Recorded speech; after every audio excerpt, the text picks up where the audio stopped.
नमस्कार, घटना चक्र बुक वीडियो के इस शैक्षणिक मंच पर आपका स्वागत है। हमारा उद्देश्य है ज्ञान को सरल, स्पष्ट और सुलभ रूप में आप तक पहुंचाना। आइए आरंभ करते हैं अध्ययन और सफलता की इस यात्रा को। जब भी बिहार का नाम आता है तो अक्सर दो ही चीजें दिमाग में आती हैं, एक तो पिछड़ापन और दूसरा पलायन। लेकिन क्या सच में यही पूरी कहानी है?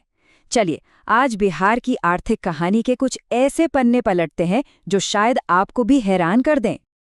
हाँ, ये बात तो सच है और दशकों से हम यही सुनते आ रहे हैं कि बिहार भारत के सबसे पिछड़े राज्यों में से एक है। मतलब ये सिर्फ कहने की बात नहीं है, आंकड़े भी यही कहानी बताते हैं और ये छवि लोगों के मन में काफी गहराई तक बैठ चुकी है। लेकिन जैसा कि अक्सर होता है, कहानी का बस एक ही पहलू नहीं होता। तो सवाल ये है कि क्या ये पूरी सच्चाई है या फिर पहेली का बस एक हिस्सा?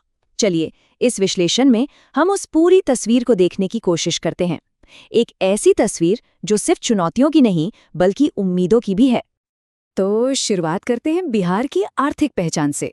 आखिर वो क्या बुनियाद है जिस पर इस राज्य की पूरी अर्थव्यवस्था टिकी हुई है? देखिए, बिहार की अर्थव्यवस्था के दो मेन पिलर हैं।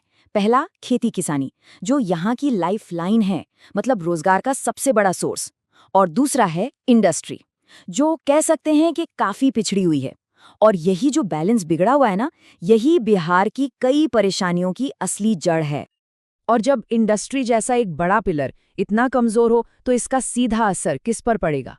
जाहिर है, वहां के लोगों पर। और बिहार में ये असर एक बहुत बड़े संकट के रूप में दिखता है, रोजगार और पलायन का संकट।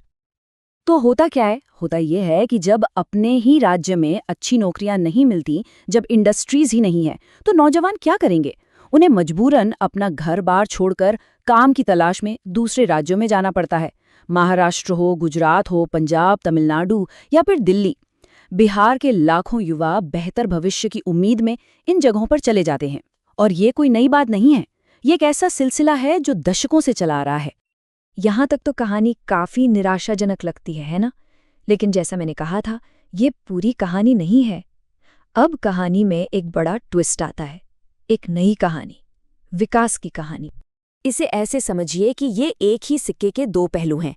एक तरफ है बिहार का वो अतीत जो पिछड़ेपन और ठहराव से जुड़ा है, और दूसरी तरफ है पिछले एक दशक की तस्वीर जिसमें आर्थिक तरक्की और विकास की एक नई लहर दिखाई देती है। जी हाँ, पिछले 10 सालों में बिहार ने वाकई विकास की एक ऐसी रफ्तार पकड़ी है जिसकी उम्मीद शायद ही किसी को थी। 10 साल सुनने में तो ये बस एक दशक है ना? लेकिन बिहार के लिए ये 10 साल ये सिर्फ एक नंबर नहीं है। ये वो 10 साल हैं जिन्होंने राज्य की पूरी आर्थिक कहानी को एक नया मोड़ दे दिया है। इन 10 सालों में एक जबरदस्त बदलाव देखने को मिला है। तो अब हम एक बहुत ही दिलचस्प मोड़ पर आ खड़े हुए हैं। एक तरफ वो पुरानी चुनौतियां हैं जो आज भी मौजूद हैं, और दूसरी तरफ ये नई कामयाबी की कहानी। तो फिर आगे का रास्ता क्या है? और यहीं पर आकर एक बहुत बड़ा सवाल खड़ा हो जाता है। क्या विकास की ये जो नई रफ्तार है वो पलायन के दशकों पुरानी हकीकत को बदल पाएगी?